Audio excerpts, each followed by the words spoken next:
Welcome aboard VelociJet Flight 4047 with service to Los Angeles. Marcus Rivera nodded at the gate agent and walked down the jet bridge, his worn backpack slung over one shoulder, navy hoodie wrinkled from travel. At 26, he looked like any other young professional heading west, maybe a tech worker, maybe a grad student. Definitely not someone you'd expect in first-class seat 2A.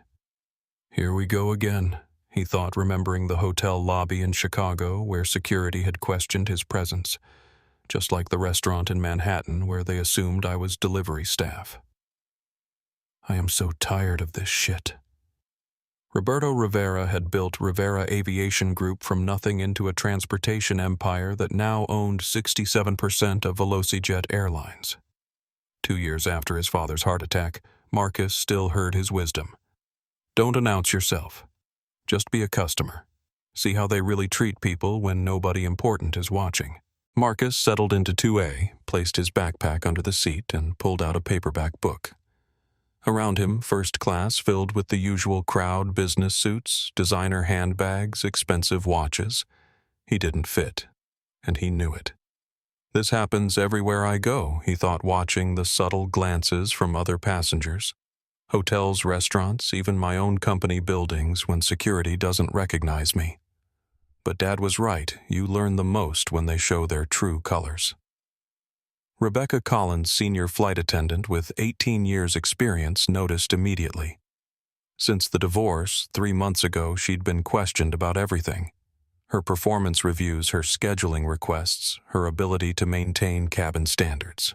Her ex-husband had made her feel incompetent for years, and she wasn't going to let some kid in a hoodie make her look weak in front of passengers. The bills were piling up. Her supervisor had been watching her closely since the complaint last month, and she couldn't afford to look like she wasn't in control of her section. The young man in casual clothes didn't belong in her first-class cabin, and she'd built a reputation for maintaining the sophisticated atmosphere that real first-class passengers expected. I know the type, she thought, studying Marcus from the galley. Probably got lucky with some computer glitch. I've seen it before, they never know how to act appropriately up here, and then I get blamed when other passengers complain about the atmosphere. She approached his seat, smile forced but professional. Excuse me, sir. First time flying? First class with us. Marcus looked up, recognizing the loaded question. His hand tightened around his book. Here we go. No, ma'am. I see.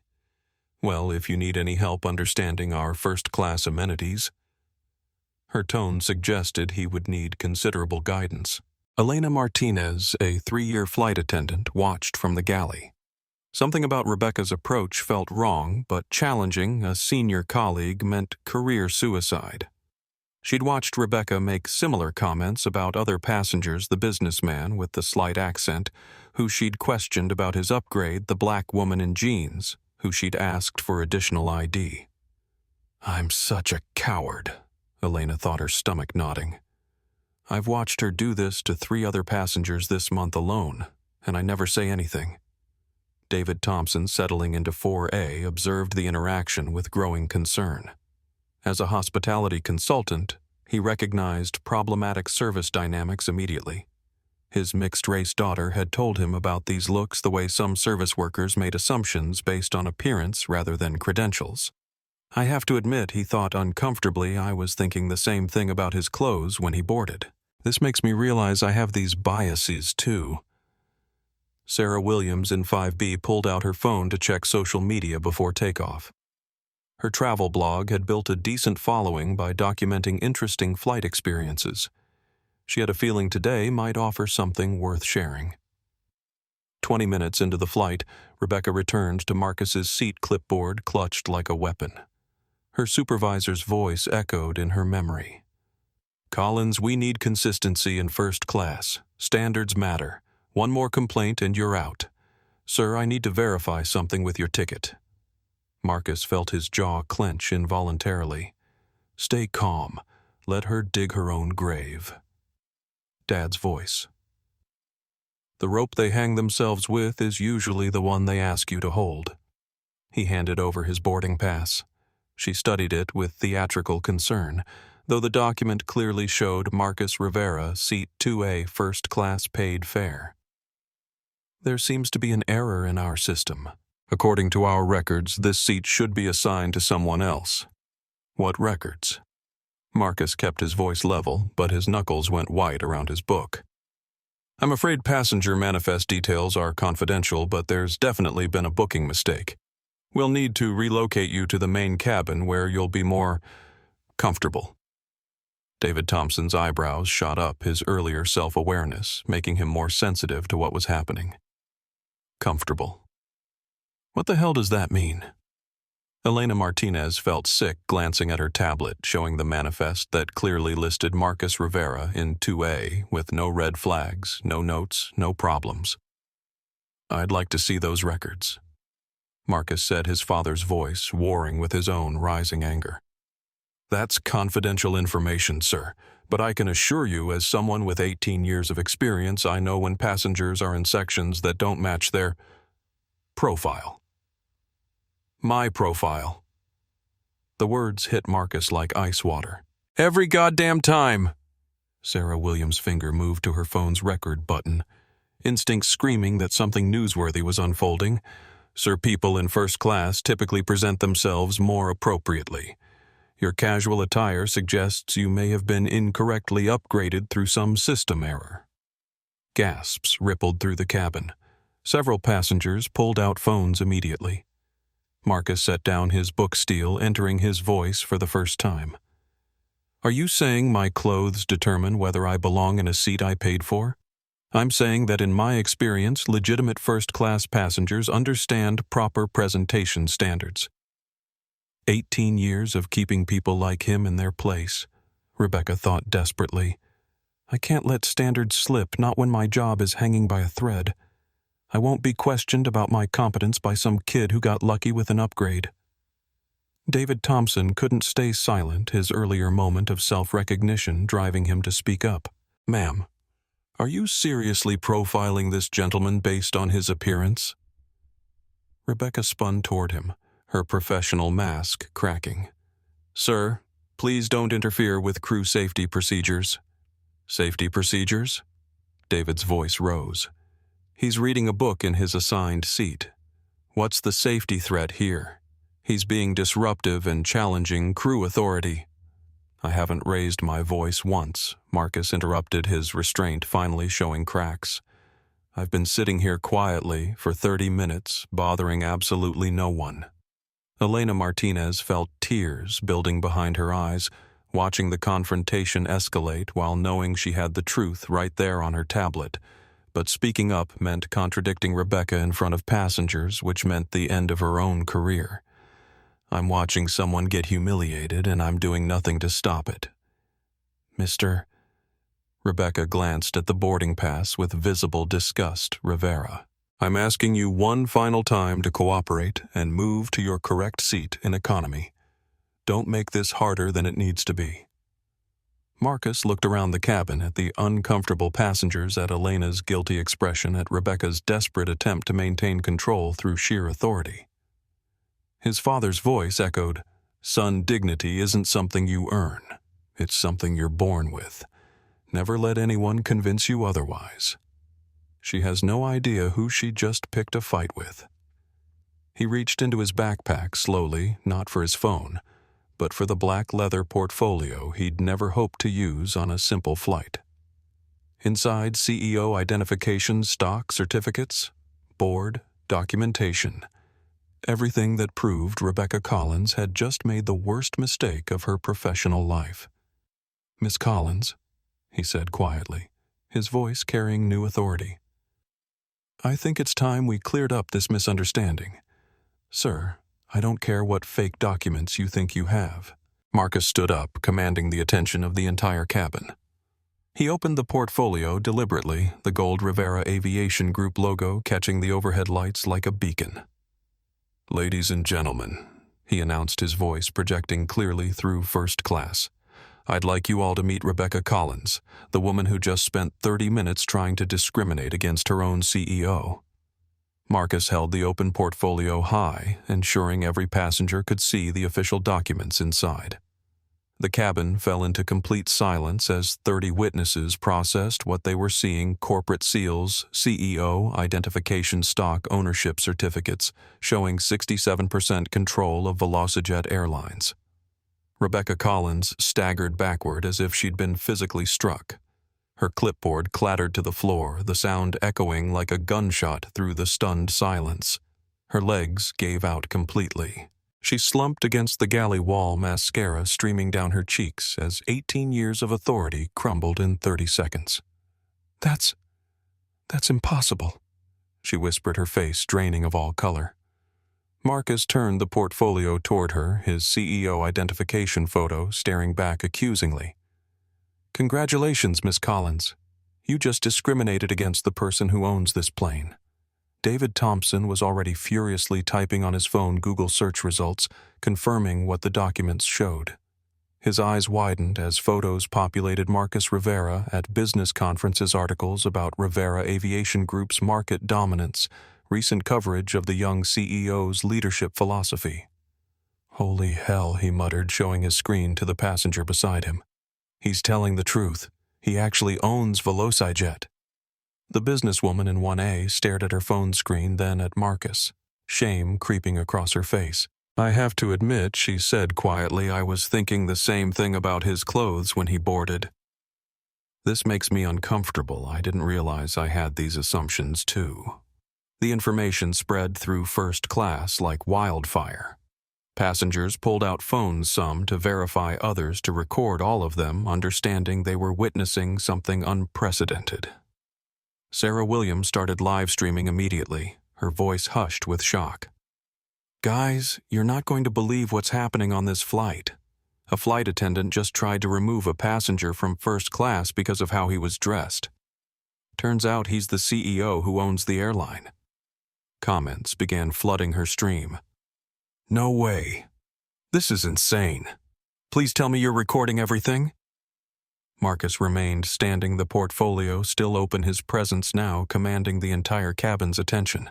"Miss Collins, for the past 30 minutes, you've tried to humiliate me in front of these witnesses because you decided I didn't look like I belonged in a seat that I literally own." Rebecca's hands shook uncontrollably.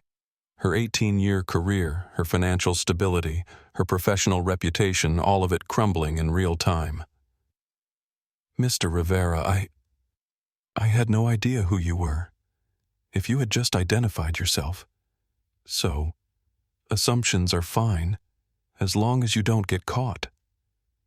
Marcus's voice cut like a blade, his polished corporate demeanor finally cracking to show raw frustration. The question hit Rebecca like a physical blow.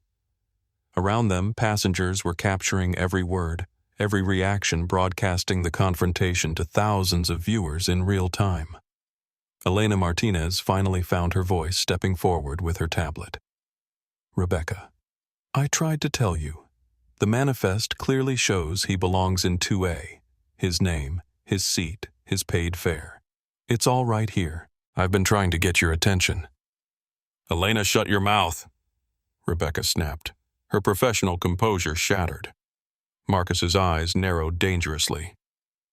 "At least one person on this crew has a conscience." A businessman in 3C shook his head in disbelief. "Ma'am, I watched this entire thing unfold. That young man was sitting quietly reading a book. You're the one who created a disturbance." The woman in 1A added, "I travel first class every week. I've never seen anything like this. You owe him an apology." But the most damning voice came from an unexpected source. An elderly passenger in 4D who had been silent throughout the confrontation spoke up with quiet authority. "Young lady, I'm 73 years old, and I've seen this kind of behavior before. In my day, we had words for people who treated others differently based on how they looked. None of them were complimentary." Rebecca felt the weight of 30 sets of eyes boring into her. Every passenger had turned against her, and she could see her reflection in their phones, a woman having a public breakdown over her own prejudice. Marcus stepped closer, his voice dropping but somehow becoming more powerful. "Miss Collins, let me ask you something important. How many other passengers have you treated this way? People who looked like me, dressed like me, but couldn't fight back. The question hung in the air like an indictment. Rebecca's mind flashed with unwanted memories. The young Latino businessman she'd questioned last month. The black woman in casual clothes she'd demanded additional ID from the teenager she'd insisted was in the wrong section. Oh God, she thought, the full scope of her behavior finally hitting her. What have I been doing all these years? I was trying to maintain standards. You don't have standards, Marcus replied, his voice carrying the unmistakable authority of someone accustomed to boardroom command. You have prejudices. 18 years of experience, and you still can't tell the difference between assumptions and reality. The intercom crackled to life. Captain Rodriguez's voice filled the cabin, confusion and concern evident. Ladies and gentlemen, this is your captain. I've received some very urgent communications from our corporate headquarters. Mr. Rivera, if you're aboard, please know that the entire flight crew is at your complete disposal. A collective gasp rippled through first class as the captain himself confirmed Marcus's identity and authority. Rebecca felt what remained of her composure collapse entirely. She grabbed the nearest seat back to keep from falling, the full magnitude of her situation crushing her like a physical weight. Please, she whispered, tears streaming down her face. Mr. Rivera, I have a family, bills to pay. My divorce just went through and I can't afford to lose this job. Since the divorce, I've been questioned about everything. My performance, my decisions, my worth. I wasn't going to let some kid in a hoodie make me look incompetent too. Then you should have focused on doing your job instead of policing passengers, Marcus replied, his voice final as a judge's gavel. Elena Martinez stepped closer, her voice stronger now as she found her courage. Mr. Rivera, I need to tell you something important. Rebecca has done this before. I've watched her question passengers who don't look right for first class. Usually they just accept it and move seats. I should have spoken up every single time, but I was afraid for my job. How many times? Marcus asked quietly. Elena's voice dropped to a whisper. At least 6 passengers in the past 2 months alone. The admission crashed over Rebecca like a wave. She covered her face with her hands, finally understanding that her behavior hadn't been isolated incidents. It had been a pattern of unfair targeting that had hurt innocent people. Marcus pulled out his phone, accessing the VelociJet employee database with his CEO credentials. Rebecca Collins, employee ID 4472, hired March 12, 2005, 18 years and 6 months of service. He looked up at her. 23 passenger complaints in the past 2 years, all dismissed by supervisors, all involving passengers of color or those who dressed casually. How could you possibly know? Because I own the complaint database, Miss Collins. Every buried report, every dismissed concern, every passenger you made feel unwelcome. I have access to all of it. Did you really think discrimination would stay hidden forever? Sarah Williams's live stream had exploded to over 12,000 viewers, comments flying past faster than she could read. This is the best karma I've ever seen. She literally tried to remove her own boss. 23 complaints. This woman is a serial discriminator. Justice in real time David Thompson was documenting everything, understanding he was witnessing a landmark moment for corporate accountability. Mr. Rivera, what we're seeing here isn't just individual prejudice. It's organizational culture that enabled and protected biased conduct for years. Marcus nodded grimly. Exactly. Miss Collins isn't just a bad employee. She's evidence of a broken system. Rebecca made one final desperate attempt to salvage something from the wreckage. Mr. Rivera, I'm sorry. I'm truly sorry. I'll take any training you want, undergo any counseling. Surely we can handle this quietly, professionally. Quietly. Marcus's laugh was sharp and bitter. Like you handled this confrontation quietly? You made a public spectacle of your prejudice, Miss Collins. You embarrassed me in front of 30 strangers because you thought I couldn't fight back." He gestured to the passengers still filming around them. "Congratulations. You're about to become the most famous flight attendant in America. For all the wrong reasons." The words hit Rebecca like physical blows. She slumped into the nearest seat. Her career, her reputation, her future, all of it destroyed by her own choices. Marcus's voice dropped to a deadly calm. "Here's the thing about dignity. Miss Collins, it's not earned by wealth or status. It's a basic human right. You forgot that, and now you're going to pay the price." The passengers around them absorbed the weight of that statement. They hadn't just witnessed discrimination. They'd witnessed a CEO discovering that his company had been mistreating people for years. Elena Martinez stepped forward with renewed determination. "Mr. Rivera, I want to formally document everything I've witnessed, not just today but over the past year. I've been a coward staying silent while Rebecca treated passengers unfairly. I'm ready to tell the truth now. Elena, what would have happened to your career if you'd spoken up earlier? I probably would have been written up, maybe suspended for not supporting crew unity." "Exactly. That's the culture we're going to gut and rebuild." Marcus looked around the cabin one final time. "Ladies and gentlemen, what you just saw happens every day. Today it got consequences." The passengers listened intently, understanding they were part of something historic. Marcus's voice carried absolute finality. "Rebecca Collins, you are terminated effective immediately. You will be escorted off this aircraft upon landing, and you will never work for any Rivera Aviation Group subsidiary again." "Please," Rebecca sobbed. "I'll lose everything." "You should have thought about that before you decided other people didn't deserve basic human decency." He turned to address the entire cabin. "Everyone in first class will receive full refunds and future travel vouchers. More importantly, you've helped expose a problem we're going to fix throughout this entire industry."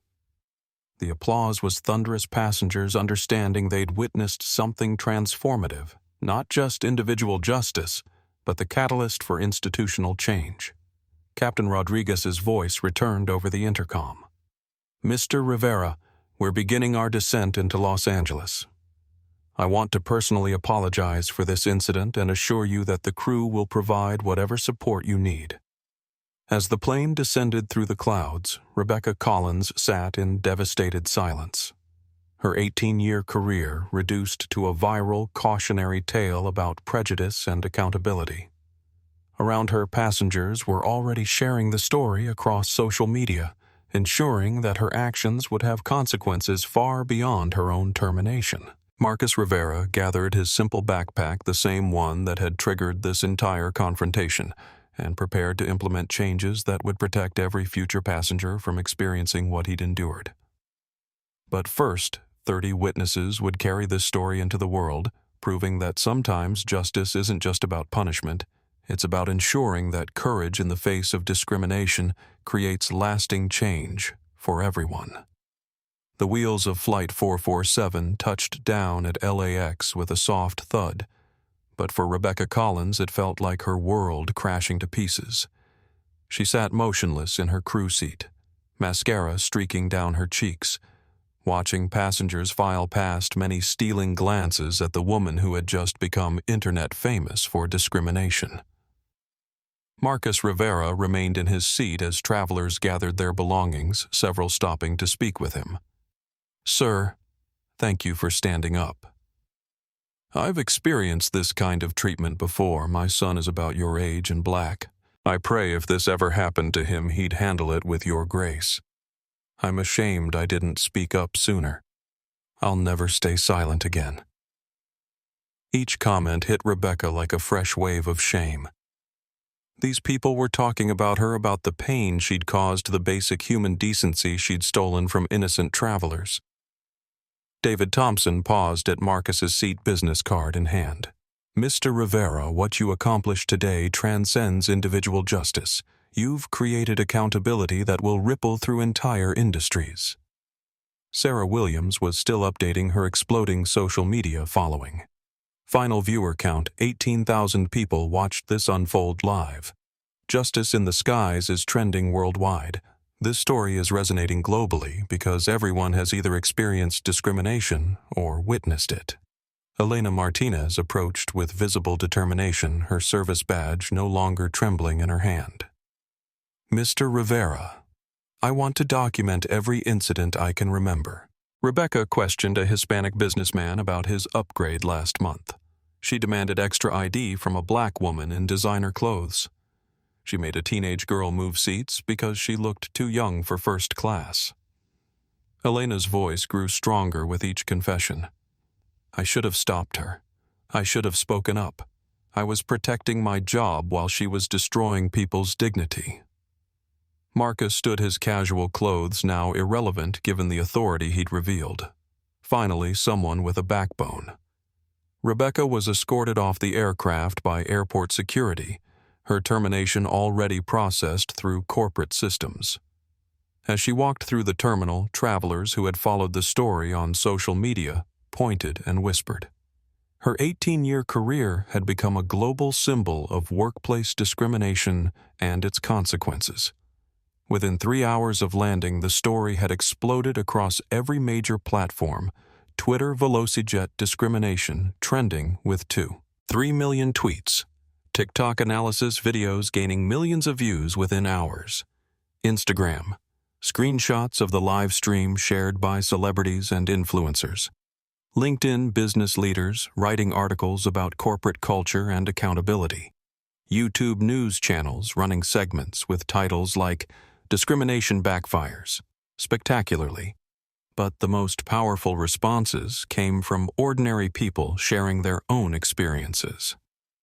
I was told I didn't look like I belonged in business class because of my hijab. They questioned my first-class ticket because I was wearing basketball shorts. A flight attendant asked if I was sure I was in the right seat 3 times. The hashtag became a digital monument to discrimination that had been endured in silence for too long. Marcus spent his first evening coordinating with his crisis management team as the true scope became clear. His communications director was fielding hundreds of interview requests. Sir, this has become the biggest airline story in years. Every major outlet wants exclusive access. The public response is overwhelmingly supportive, but we need to control the narrative. Marcus made a strategic decision. That evening, he released a video statement recorded in his Los Angeles hotel room that would be viewed over 5 million times. Today, I experienced something that happens to thousands of travelers every day: discrimination based on appearance rather than credentials. But I had an advantage. Most victims don't have the power to fight back and create consequences. The video continued. This isn't about me getting justice. It's about ensuring the next person who gets profiled won't have to endure what I did. Effective immediately, Rivera Aviation Group is implementing zero-tolerance policies for biased conduct. Any employee who makes seating decisions based on passenger appearance will be terminated. Period. The announcement sent seismic shocks through the aviation industry. Other airlines, recognizing their own vulnerability, began emergency policy reviews. United Airlines, immediate comprehensive bias audits across all customer-facing roles. Delta enhanced passenger advocacy training mandatory for all crew members within 30 days. Southwest new passenger rights positions at every major hub. American third-party discrimination monitoring beginning next week.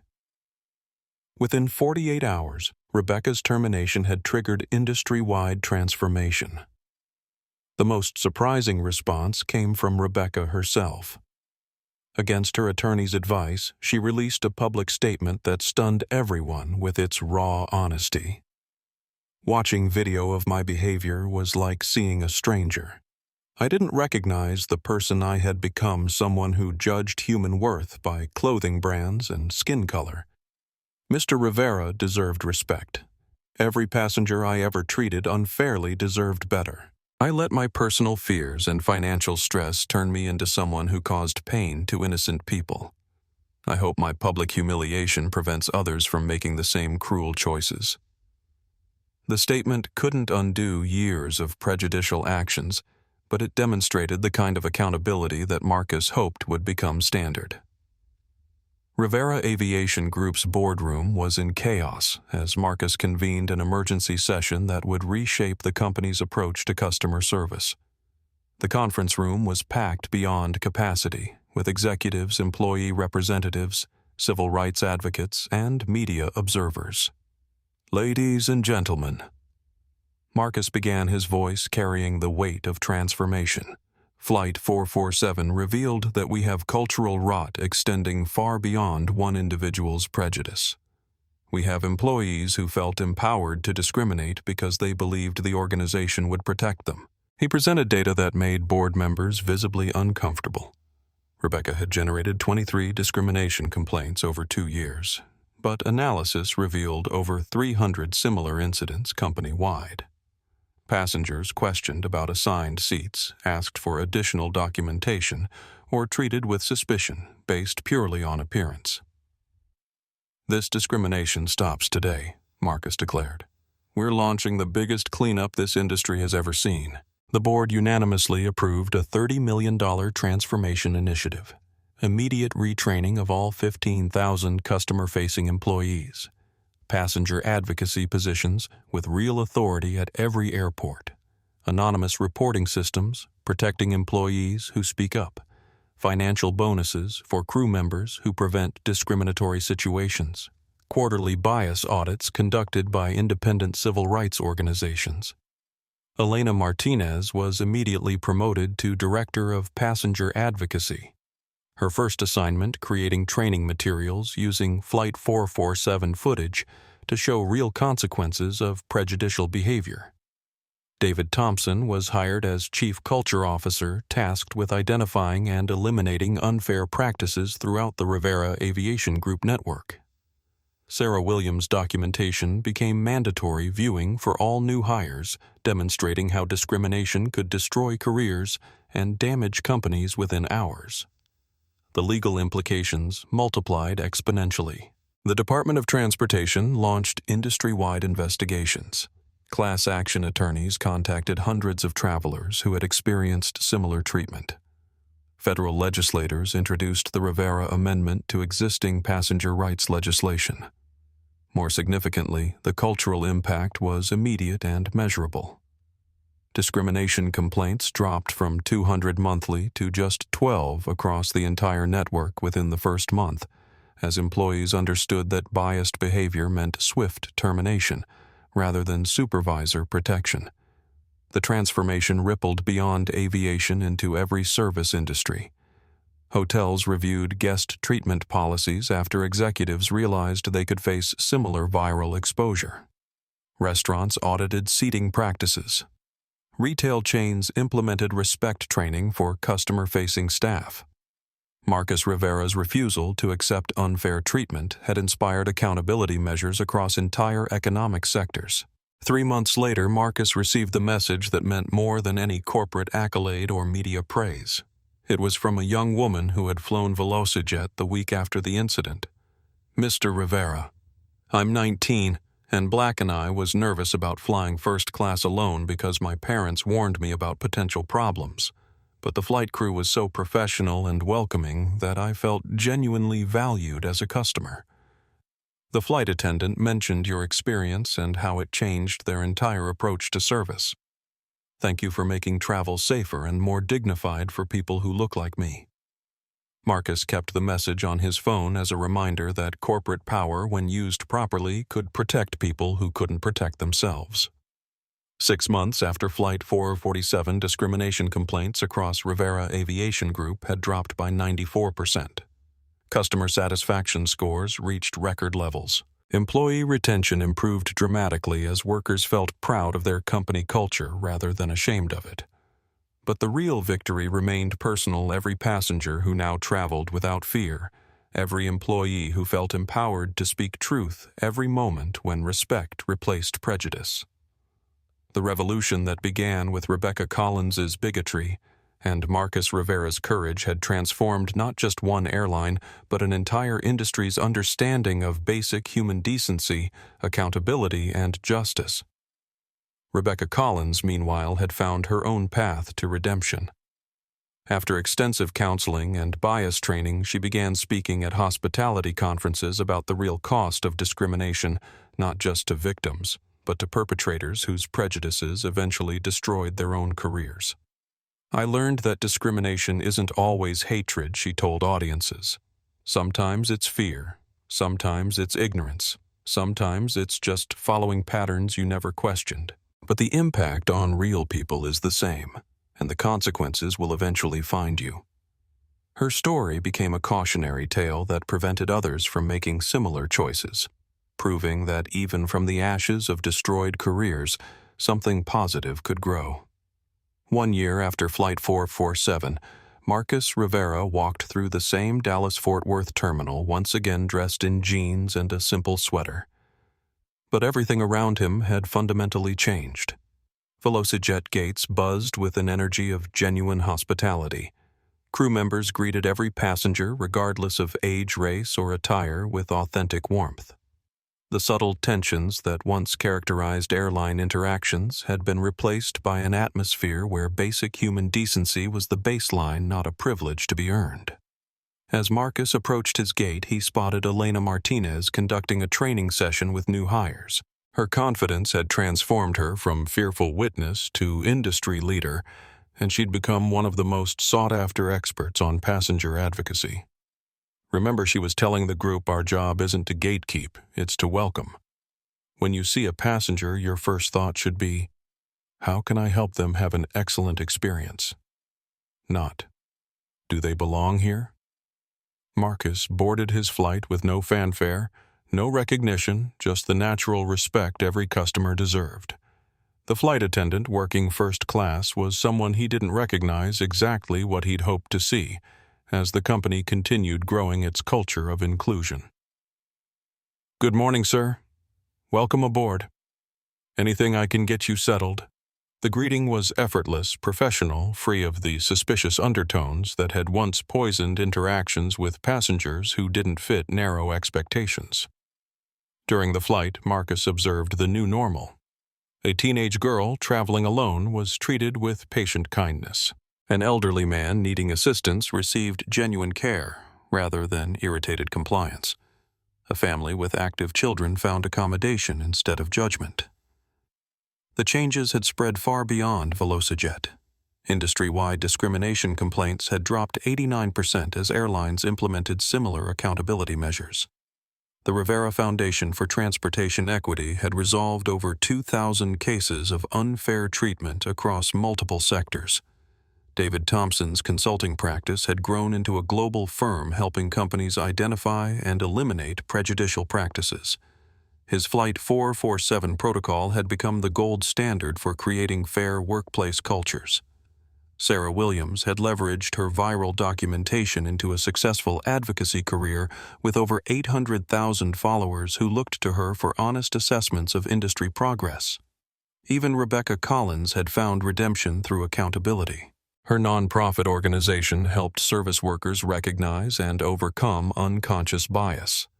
Her TEDx talk, "The Day I Discriminated Against My Own Boss," had been viewed 3.2 million times. I destroyed my own career with prejudice, she told audiences. But more importantly, I caused real pain to real people who deserved better. The hardest lesson was accepting that good intentions don't excuse harmful actions. Marcus had quietly supported her rehabilitation efforts, understanding that lasting change required redemption alongside consequences. As his flight descended into Los Angeles, Marcus reflected on the journey from discrimination to transformation. Rebecca Collins' prejudice had revealed institutional problems that demanded comprehensive solutions, but real change had come from people finding courage. Elena speaking truth, David documenting injustice, Sarah ensuring the world was watching. The revolution hadn't been built on revenge. It had been sustained by collective commitment to treating every human being with inherent worth. His phone buzzed with a text from Elena New Hire, class of 47, just graduated. Every single one said they chose VelociJet because of our reputation for treating people fairly. We're attracting employees who want to be part of something good. Marcus smiled, thinking of his father's vision aviation that connected people across every artificial barrier society tried to construct. As the aircraft touched down, he looked out at Los Angeles, sprawling under clear skies.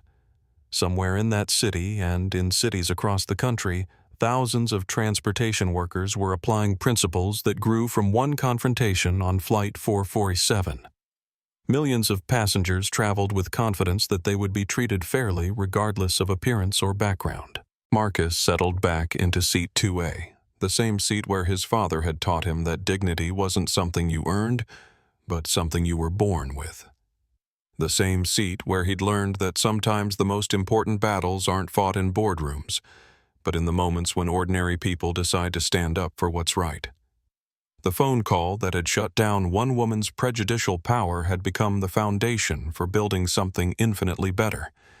Justice wasn't about getting even with Rebecca Collins. Justice was ensuring that what happened to him would never happen to anyone else. The lesson was simple but revolutionary. When those with privilege use their power to protect those without it, entire cultures transform. Sometimes the most important changes begin with someone simply refusing to accept that unfair treatment is inevitable. One moment of courage had reshaped an entire industry. One phone call had changed everything. Not through punishment alone, but through the patient work of building systems that protected every person's right to be treated with respect. As Marcus prepared to deplane, he thought of his father's final words. "Son, you'll face moments when people try to make you feel small. In those moments, remember dignity isn't earned by wealth or status. It's a basic human right. Never let anyone convince you otherwise." Today, thanks to 30 witnesses and one viral video, millions of travelers would never have to be convinced of that again. Sometimes one phone call changes everything. If this story moved you, if it made you think about how we treat each other, I want you to do 3 things. First, hit that like button to let me know this content resonates with you. Second, subscribe to this channel because I share powerful stories like this every week. Stories that matter. Stories that inspire change. And third, share this video with someone who needs to hear it. Share it with your family, your friends, your coworkers.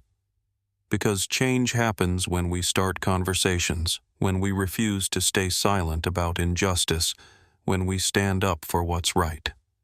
The comments section is open. Tell me about a time you witnessed discrimination or stood up for someone who couldn't defend themselves. Your story matters. Your voice matters. Together we can make sure that dignity and respect aren't privileges to be earned, but basic human rights that everyone deserves. Don't forget to hit that notification bell so you never miss a story that could change how you see the world. Until next time, remember, sometimes the most powerful thing you can do is simply refuse to accept that unfair treatment is normal. One voice, one action, one moment of courage can change everything.